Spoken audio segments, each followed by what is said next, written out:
আনসাৰৰ কেইটা পাৰ্ট আছে আপোনালোকে সকলোৱে জানে যে আনসাৰৰ তিনিটা পাৰ্ট আছে ইন্ট্ৰোডাকশ্যন বডি আৰু কনক্লুজন কিন্তু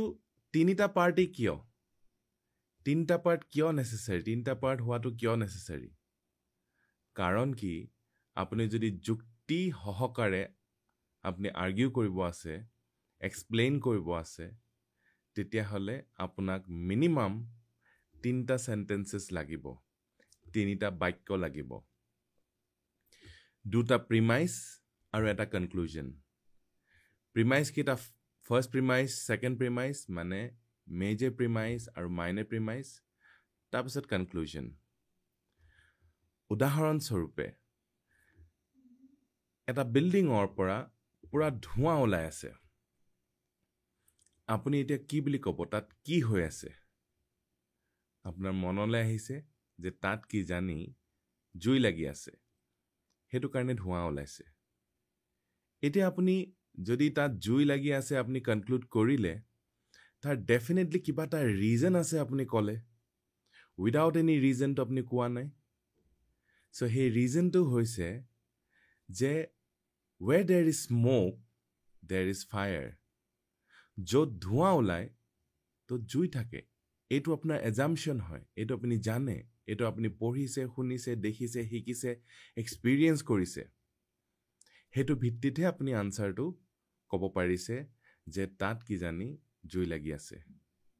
সো মই ইন্ট্ৰোডাকশ্যন অবিহনে আমি এক্সপ্লেনেশ্যন দিবই নোৱাৰিম যে কিয় কৈছো আমি এনে কৈ দিয়া নিচিনা হ'ব এই তাত ধোঁৱা ওলাই আছে কিন্তু যেতিয়া আমি কম যতেই ধোঁৱা ওলাই ততে জুই আছে তেতিয়া হলে সেই বিল্ডিঙত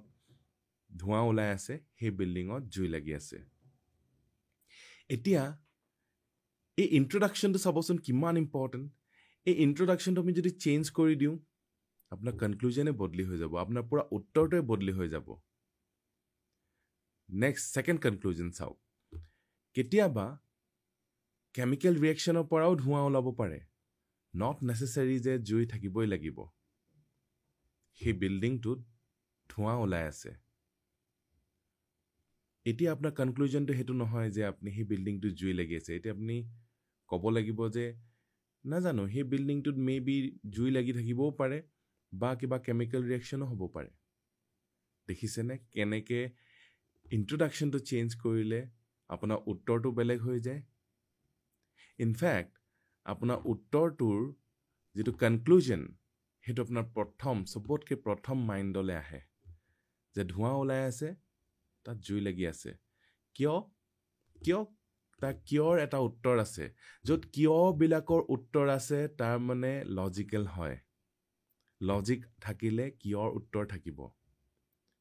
মেকুৰী এটা ৰাস্তা পাৰ কৰি গৈছে আপুনি যাব নালাগে কিয় সেই কিয়টোৰ উত্তৰ নাই তাৰ মানে তাৰ কোনো যুক্তি নাই কিন্তু আপুনি কনক্লুজনটো কিয় ভাবিলে তাৰ এটা যুক্তি আছে আৰু সেই যুক্তিটো আপুনি লিখিব লাগিব তাৰ থিয়ৰিটো আপুনি ইন্ট্ৰোডাকশ্যনত লিখিব লাগিব তেতিয়াহে আপোনাৰ উত্তৰটো কমপ্লিট হ'ব সচৰাচৰ দেখা যায় মানুহবিলাকে লজিকটোৰ ওপৰত ধ্যানে নিদিয়ে কোৱেশ্চনটো পালে উধাই লিখিবলৈ গুচি যায় সো ফলত মাৰ্কস কমকে পোৱা যায় আৰু গোটেইখিনি আনসাৰ্স লিখি আহিও ৰিজাল্ট নহয় তাৰ পিছত তেওঁলোকে গম নাপায় যে তেওঁলোকে ভুল কি কৰিলে ইমান যে পঢ়িছে মেইনছত মাৰ্কস কিয় অহা নাই সো লজিক থাকিব লাগিব আপোনালোকৰ আনসাৰত আৰু যদি লজিক নাথাকে তেতিয়াহলে মাৰ্কস কমকে পোৱাটো খাটাং যদি আপোনালোকে the art of answer writing জানিব বিচাৰিছে এই মেইনছৰ কাৰণে বা অহাবাৰ মেইনছৰ কাৰণে তেতিয়াহলে আপোনালোকে মোৰ মেইনছ গাইডেন্স প্ৰগ্ৰাম জয়েন কৰিব পাৰে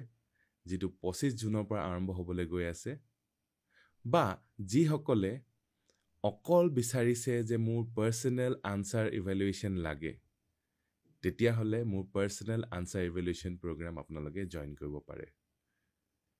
বলক আমি মেইনছটো ভাল কৰো লজিক্যাল আনসাৰ্স লিখো আৰু খুব ভাল মাৰ্কস আনো আৰু এইবাৰে এপিএসসি ক্লিয়াৰ কৰো ধন্যবাদ জয় আই অসম